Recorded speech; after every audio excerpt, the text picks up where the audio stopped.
ஒரு கார்த்திகை மாதம் கருக்கிருட்டு. செங்கல்பட்டிலிருந்து படப்பிடிப்பை முடித்து கொண்டு எம்ஜிஆர் அவர்கள் நடுநிசி 12 மணி வாக்கில் காரில் வந்து கொண்டிருக்கிறார். கண் விழித்தவாறே எம்ஜிஆர் அவர்கள் தனது காரில் வந்து கொண்டிருந்த பொழுது வழியில் போலீஸ் உடையில் நின்றிருந்த ஒருவரை பார்க்கிறார்.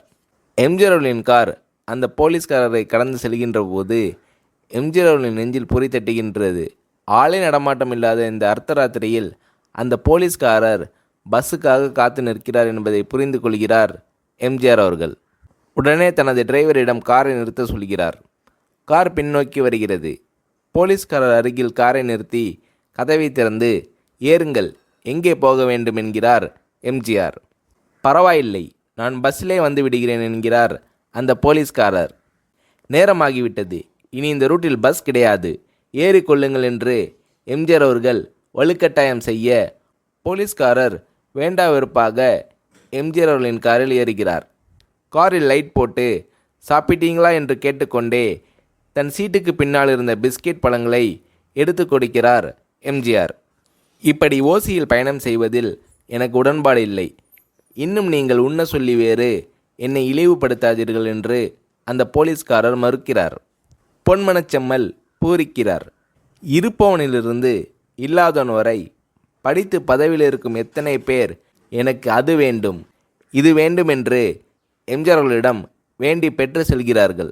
ஆனால் சாதாரண பொறுப்பில் இருக்கும் இந்த போலீஸ்காரரின் நேர்மை எம்ஜிஆர் அவர்களை சிலிர்க்க வைத்து விட்டது.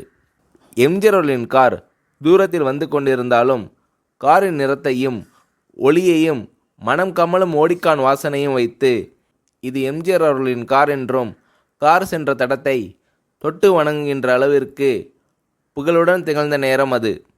அரை மணி நேரம் கார் சென்று கொண்டிருக்கிறது.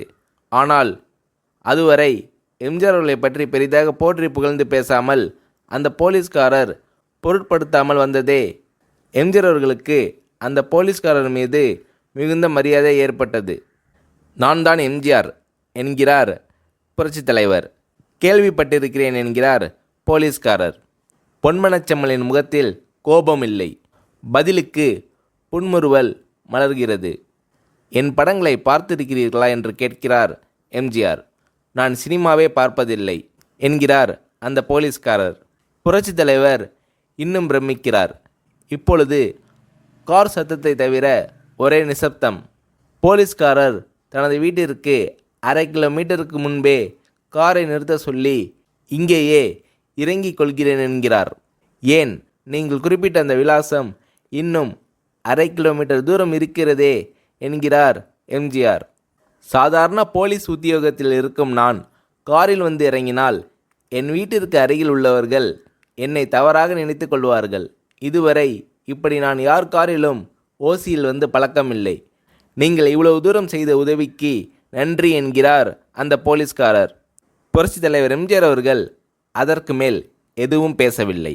அவர் எந்த போலீஸ் ஸ்டேஷனில் பணிபுரிகிறார் என்பதை மட்டும் கேட்டு தெரிந்து கொண்டு கிளம்புகிறார்.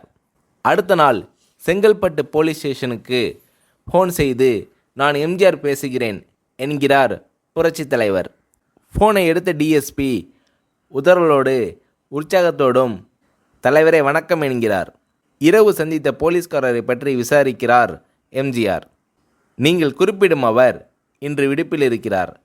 அவர் கையூட்டு வாங்காதவர், கடமை தவறாதவர், காவல்துறை நேர்மைக்கு இவரே இலக்கணம். வெற்றிலைப்பாக்கு, பீடி, சிகரெட் போன்ற லாகிரி வஸ்தோ, நாடகம், சினிமா போன்ற பொழுதுபோக்கு அம்சங்களையெல்லாம் இவர் அறியாதவர். கல்யாண வயதில் உள்ள 3 பெண்களையும் கரை சேர்க்க முடியாமல் கஷ்டத்தில் இருக்கிறார் என்கின்ற விபரங்கள் டிஎஸ்பியால் எம்ஜிஆர் அவர்களுக்கு சொல்லப்படுகிறது. அவரை நாளை என் தோட்டத்திற்கு வர சொல்லுங்கள் என்கிறார் எம்ஜிஆர். பேசிக்கொண்டிருந்த டிஎஸ்பி உங்களோடு ஃபோனில் ஆளுக்கு ஒரு வார்த்தை பேச இன்ஸ்பெக்டர், சப் இன்ஸ்பெக்டர் உள்ளிட்ட எல்லோரும் ஆசைப்படுகிறார்கள். ஃபோனை அவர்களிடம் கொடுக்கலாமா என்கிறார் டிஎஸ்பி. புரட்சித் தலைவர் எம்ஜிஆர் அவர்கள் கொடுங்கள் என்கிறார். பேசுகிறார். அந்த போலீஸ் ஸ்டேஷனே புண்ணியம் பெற்றதாக புலகாகிதம் அடைந்தனர் அந்த போலீஸ்காரர்கள். மறுநாள் அந்த போலீஸ்காரர் ராமவரம் தோட்டத்திற்கு அழைத்து வரப்படுகிறார். அவரிடம் பேப்பரில் மடித்த பெரிய பணக்கட்டை கொடுத்து, இதை வைத்து உங்கள் பெண்களின் கல்யாணத்தை நடத்துங்கள் என்கிறார் எம்ஜிஆர். அந்த போலீஸ்காரர் மறுக்கிறார். நான் ஏதாவது உங்களிடம் காரியமாற்ற சொல்லி அதற்காக பணம் கொடுத்தால் அது தவறு. என்னால் ஆக வேண்டியது உங்களுக்கும், உங்களால் ஆக வேண்டியது எனக்கும் எதுவும் இல்லை. நான் உங்கள் கூட பிறந்த ஒரு சகோதரனாக நினைத்து கொடுக்கிறேன். பெற்றுக்கொள்ளுங்கள் என்று சொன்ன பிறகு கேட்டும் கூட கிள்ளி கொடுக்காத கனவான்கள் வாழும் இந்த உலகில் ரோட்டில் நின்றவனை அழைத்து சென்று அள்ளி கொடுத்த புரட்சித் தலைவர் எம்ஜிஆர் அவர்களின் கருணையில் நெகிழ்ந்து போய் பெற்றுக்கொள்கிறார் போலீஸ்காரர். பிறகு ஒரு தேதியில் புரட்சித் தலைவரே சென்று அந்த போலீஸ்காரரின் 3 பெண்களின் திருமணத்தை நடத்தி வைத்து வாழ்த்தியிருக்கிறார்.